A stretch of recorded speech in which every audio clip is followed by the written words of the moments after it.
मौन पर कल्याण के अंक में एक लेख आया है, वो इस प्रकार है। मौन सर्वोत्तम अभिव्यक्ति है, मौन आत्मा का संगीत है। मौन को वाणी का अलंकार भी कह सकते हैं।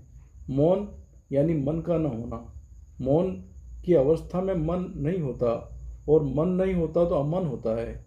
मन में उठते विचार, चिंतन, संकल्प, विकल्प आदि समस्त मानसिक क्रियाएं थक जाती है। तब जो शेष बचता है वह मौन है। प्रायः हमारा मन बेलगाम घोड़ों की तरह इधर उधर भागता रहता है। कभी अतीत की स्मृतियाँ तो कभी भविष्य की चिंता सताती है, विचलित करती है। हमारा मन कभी भविष्य के रूप में सपने को बुनता है। कुछ पाने की आकांक्षा, कुछ खो जाने या छीन जाने की आशंका, यही उसकी खुराक है। मौन के माध्यम से उन्हें मिटाना पड़ता है। वह मौन की साधना से ही संभव है। जब मौन सज जाता है तो उत्सव बन जाता है। मौन के माध्यम से कई जटिल समस्याओं का समाधान संभव है। जीवन के प्रत्येक क्षेत्र में मौन का महत्व है। कहा तो यहाँ तक जाता है, यदि कोई साधक धैर्यपूर्वक दीर्घ काल तक मौन का प्रयास किसी साधना या अनुष्ठान के रूप में कर पाए तो वह जीवन और मृत्यु के रहस्य को समझने में सफल हो जाता है। इसलिए उसे वाणी का तप कहा गया है। मात्र चुप रहना या मुंह बंद रखना मौन नहीं है। मौन की अवस्था के लिए चित्त का शांत और स्थिर रहना आवश्यक है।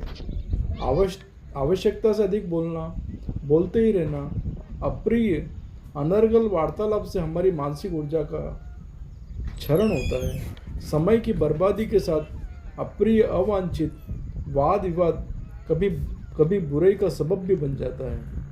वैसे भी वाचाल लोगों को गंभीरता से नहीं लिया जाता है। लोग उनसे कतराने लगते हैं। नुपुर मुखर होने पर पैरों में पहनी जाती है।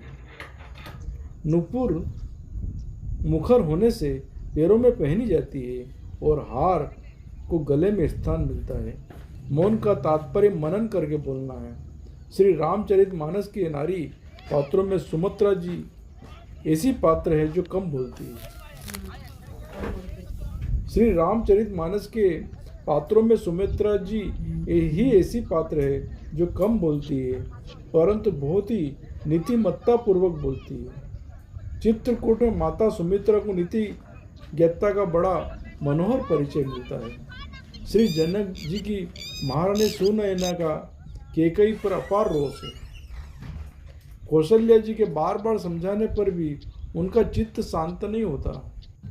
सुनिए सुधा, देखिए गरल के समान कटुक्तियों से वे सुनाती जा रही है। सहसा सुमित्रा जी ने देवी दंड जुग जामिनी बीती कहकर इस प्रसंग को समाप्त कर दिया।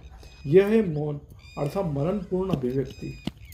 किसी वन उपवन, नदी सरोवर के करीब जाकर आप देखेंगे कि आसपास के पेड़ पौधे, नदी, पहाड़ मौन रहकर अपनी उपस्थिति दे रहे हैं, अपने दायित्व का निर्वहन कर रहे हैं। न किसी से शिकायत, न ईर्ष्या, न प्रतिद्वंदिता, बस मौन और शांत।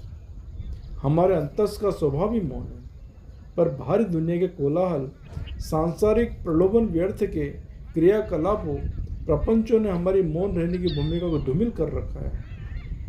दुनिया बारूद के ढेर पर बैठी है। सर्वत्र अशांति, भय की, उन्माद की लपटों से मानवता त्रस्त है। व्यक्ति के न मन में शांति है, न घर में, न बाहर। युद्ध की विभीषिकाओं से मानवता शर्मसार हो रही है। फिर भी हमें सदैव आशान्वित रहना है कि ये बर्बरता के बादल एक दिन अवश्य हटेंगे और सर्वत्र मन का चैन का वातावरण पुनः निर्मित होगा, क्योंकि परमेश्वर परम दयालु, शरणागतों के रक्षक है। अपने बच्चों को अधिक देर तक असहाय, दुखी नहीं देखते। हम चाहे तो थोड़े से प्रयास से उन दुविधाओं से बाहर आ सकते हैं और सहज, सरल, तनाव मुक्त, खुशहाल जीवन की तरफ लौट सकते हैं।